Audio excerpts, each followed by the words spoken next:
पहलगाम आतंकी हमले के बाद से देशवासी ही नहीं बल्कि राजनेता भी मोदी सरकार से आतंकियों पर कठोर कार्रवाई की मांग कर रहे हैं। अब इस कड़ी में समाजवादी पार्टी के वरिष्ठ नेता और पूर्व मंत्री शिवपाल सिंह यादव ने मोदी सरकार को उनका एक वादा याद दिलाया है। शिवपाल सिंह यादव रविवार को गोंडा में एक निजी कार्यक्रम में शामिल होने के लिए पहुंचे थे।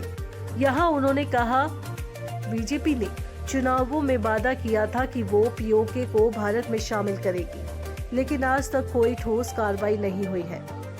शिवपाल यादव ने आगे कहा कि भारत सरकार को हर उस क्षेत्र पर कार्रवाई करनी चाहिए जो भारत का हिस्सा है।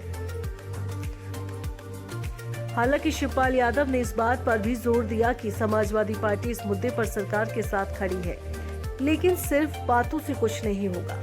शिवपाल यादव ने कश्मीर के पहलगाम में हुए हालिया आतंकी हमले को लेकर सरकार की भूमिका पर सवाल उठाते हुए कहा कि जब जब देश में आतंकवादी हमले हुए हैं, समाजवादी पार्टी ने हर बार राष्ट्र के साथ खड़े होकर आतंकवाद का विरोध किया है, लेकिन ये चिंताजनक है कि तमाम सुरक्षा दावों के बावजूद आतंकी देश में घुस कैसे आए, खुफिया एजेंसियां कहां थी, सरकार को इसका जवाब देना चाहिए।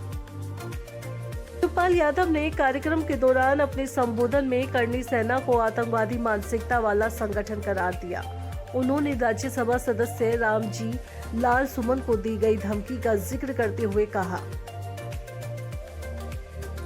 यदि कोई संगठन सार्वजनिक रूप से एक सांसद को जान से मारने की धमकी देता है तो उसे आतंकवादी मानसिकता वाला ही संगठन माना जाएगा।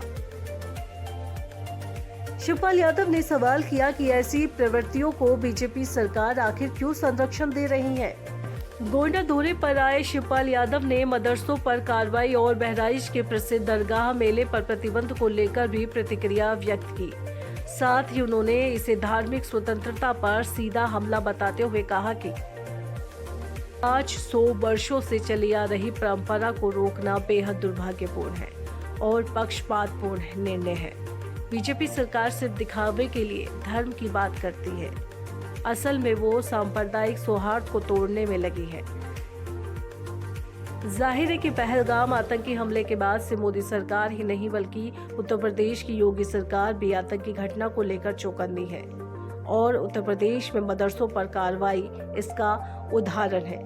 फिलहाल अब ये देखना होगा कि शिवपाल यादव ने पर सांप्रदायिक सौहार्द तोड़ने का जो आरोप लगाया है उस पर बीजेपी की क्या प्रतिक्रिया सामने आती है। जानकारी अच्छी लगे तो लाइक करें, शेयर करें, साथ ही साथ डुगू की डिग्गी को जल्दी से जाकर सब्सक्राइब करें।